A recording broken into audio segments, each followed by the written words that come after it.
एक बात सामने आ रही है कि आरती का जीजा पूर्णतः बेकसूर है।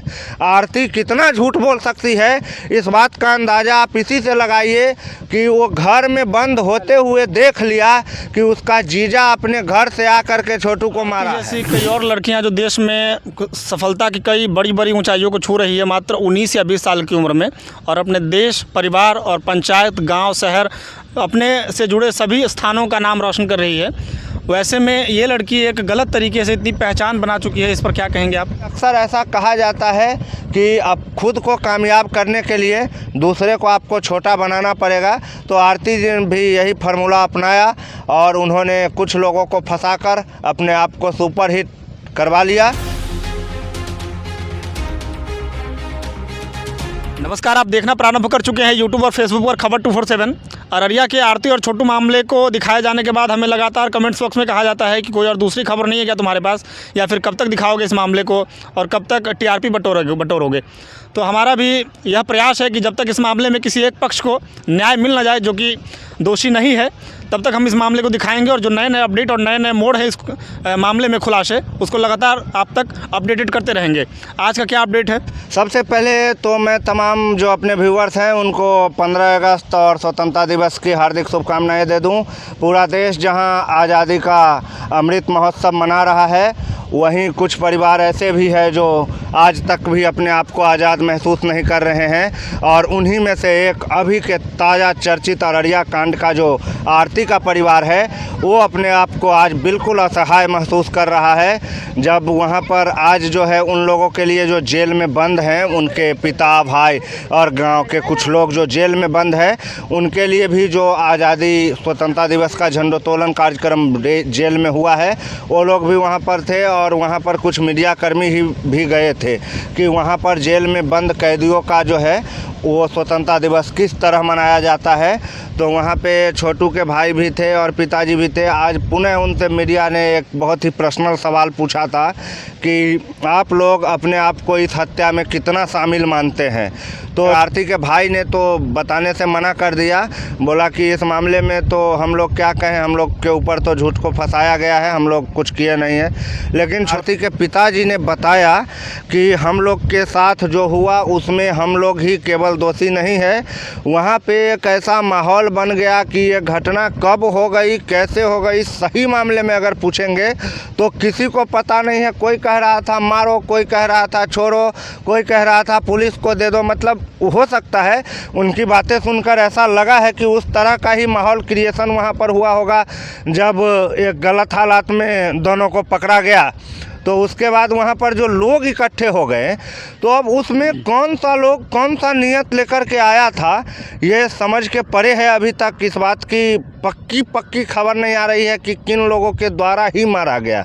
लोगों का एक समूह था, ये बात तय है। लेकिन अब वो वहाँ पर जो आरती का पिताजी है, उनका कहना है कि इस तरह हम लोग कुछ समझ पाते ना, इससे पहले वो लड़का मर गया था। तो इस तरह की घटना हो गई और आगे जो है प्रशासन के द्वारा कार्रवाई तो चालू है, सबको पता है। और जैसे ही मामले में कुछ और नया कार्रवाई आगे बढ़ता है तो फिर हम आपको बताएंगे। बाकी सब अभी वैसा ही, आज कुछ खास हुआ नहीं। अच्छा, आरती के मामले में जो विरोधाभास का सामना कर रहे हैं वकील शिवनंदन भारती, उनका कहना है कि जब ऐसी आपदा आती है या ऐसी स्थिति उत्पन्न होती है तो इस आत्मरक्षा के लिए किसी का मर्डर भी किया जाए तो वो कानून के गीता में भी लिखा हुआ है कि अगर आत्मरक्षा में किया गया वार आप जो है तो वो अवैध नहीं है, वो आत्मरक्षा में वार किया ही जाता है।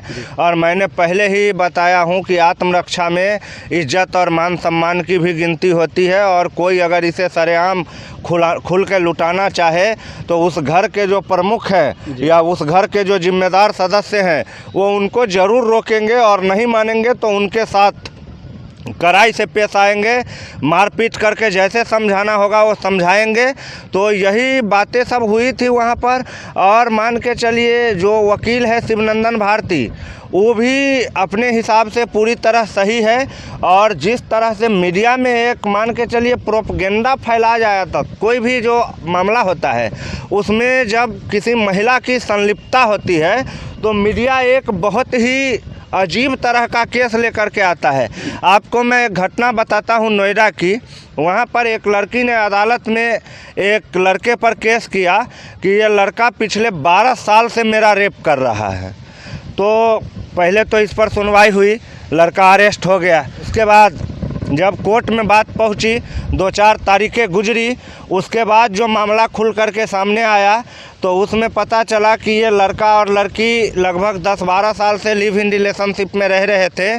और अब चूँकि क्या है कि लड़का का जो है सो हालत थोड़ा ख़राब हो गया है, और जो नोएडा की जिस सोसाइटी में वो रह रहा है वो फ्लैट बेच करके अब वो अपने गांव की तरफ वापस जाने वाला है। और उनसे उनकी बात हुई है कि मैं अब आपको आगे अपने साथ नहीं रख पाऊंगा।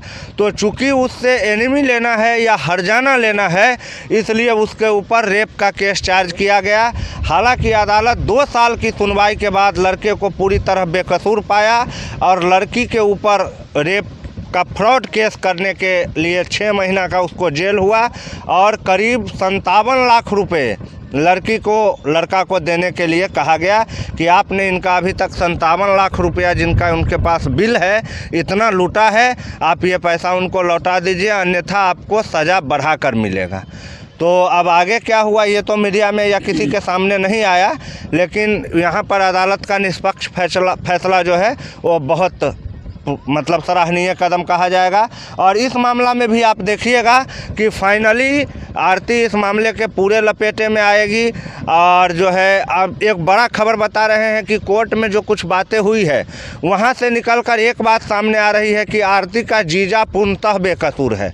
आरती कितना झूठ बोल सकती है, इस बात का अंदाज़ा आप इसी से लगाइए कि वो घर में बंद होते हुए देख लिया कि उसका जीजा अपने घर से आकर के छोटू को मारा है, और अब अदालत ये बात नहीं मान रही है।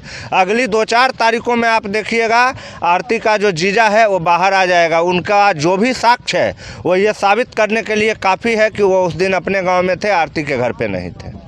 अच्छा, शिवनंदन भारती का कहना है कि आरती ने अपने पिता और भाई को जिस तरह से फंसाया है, तो वो लोग चाहें तो क्रॉस केस कर करके कि बिना अपने परिवार के मर्जी के छोटू के यहाँ वो उसकी विधवा बन के रह रही है आरती, तो अपहरण का केस इस मामले में हो सकता है यदि ये लोग करें केस तो? जी, अपहरण का केस हो सकता है, चूँकि मामला मीडिया के सामने पूरा खुल गया तो अब ये अपहरण का केस नहीं बनेगा, क्योंकि अब आरती जो है ना वो भारत का सारा कानून सब है इतना उझराया हुआ है कि आदमी को परेशान करके। आरती अब बालिग हो गई है, 18 साल 1 दिन हो गया ना, तो आप बालिग हो गए, आप अपने फैसले स्वयं ले सकते हैं। अगर अपहरण का केस भी किया जाए और फिर आरती को पुलिस बरामद करती है और आरती से पूछती है आप अपहृत है, तो अगर वो बोलती है कि नहीं मैं अपने मर्जी से हूँ, तो ये केस फॉल्स साबित हो जाएगा, क्योंकि 18 साल से वो बड़ी है। और अपहरण का केस नहीं होने का एक और रीज़न यहाँ पर ये सामने में आ रहा है कि जिस तरह से पुलिस के सामने, मीडिया के सामने आरती ने ऐलान कर दिया, एकदम पूरा मीडिया के सामने ऐलान किया था आरती ने कि मैं इस घर में नहीं रहूंगी जिस घर में मेरे प्यार को मार दिया गया, ये लोग मुझे भी मार देंगे, मैं छोटू के घर में रहूंगी। तो इस तरह से बोलकर सार्वजनिक ढंग से गई है और कहीं न कहीं प्रशासन के द्वारा भी उनको कहा गया है कि आप आरती को हिफाजत से रखिए, और आरती के हिफाजत की जिम्मेदारी छोटू के पिताजी की है, छोटू के माताजी की है, और इसलिए ये अपहरण वाला केस का मामला यहाँ पर फिट नहीं बैठ रहा है। तो आरती जैसी कई और लड़कियां जो देश में सफलता की कई बड़ी बड़ी ऊंचाइयों को छू रही है मात्र 19 या 20 साल की उम्र में, और अपने देश, परिवार और पंचायत, गांव, शहर, अपने से जुड़े सभी स्थानों का नाम रोशन कर रही है, वैसे में ये लड़की एक गलत तरीके से इतनी पहचान बना चुकी है, इस पर क्या कहेंगे आप? देखिए जी, इस दुनिया में कामयाब होने के लिए कई क्षेत्र हैं।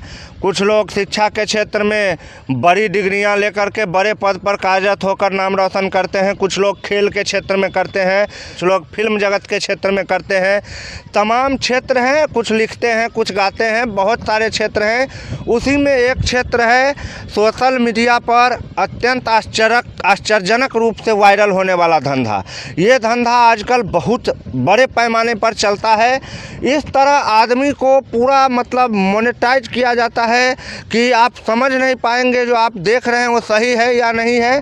और आरती ने इस कला में बहुत बड़ी डिग्री हासिल की और बहुत ही जल्द, कितना कम समय में, 1-1.5 महीने में वो पूरी दुनिया के यूट्यूबर या फेसबुक का पसंदीदा जो चैप्टर बन गया और काफ़ी व्यूज़ आए उनके बयानों पर, काफ़ी व्यूज़ आए उनके वीडियोज़ पर। और आरती जी ने भी अपने क्षेत्र में बहुत अच्छा तरक्की किया। अब वो गलती कितनी करके ये कामयाबी पाए हैं ये तो उनका दिल जाने और भगवान जाने। लेकिन अक्सर ऐसा कहा जाता है कि अब खुद को कामयाब करने के लिए दूसरे को आपको छोटा बनाना पड़ेगा। तो आरती जी ने भी यही फार्मूला अपनाया और उन्होंने कुछ लोगों को फंसाकर अपने आप को सुपर हिट करवा लिया। और देखिए, हालांकि इस सब तरह का जो प्रसिद्धि है वो टिकाऊ नहीं होता है जी। यह बर्फ़ की तरह होता है। कितना भी बड़ा चट्टान हो, सच्चाई के धूप की जहाँ एक रोशनी पड़ी पिघल कर पानी हो जाएगा। और जांच होगी और जांच होने के बाद सही मुजरिम सलाखों के पीछे अवश्य होगा। क्योंकि भारत के बारे में कहा जाता है यहाँ न्याय मिलने में देर ज़रूर होती है लेकिन मिलती ज़रूर है। चलिए वीडियो समाप्त करते हैं। फेसबुक पेज को फॉलो कर लीजिएगा, यूट्यूब पर चैनल को सब्सक्राइब कर लीजिएगा।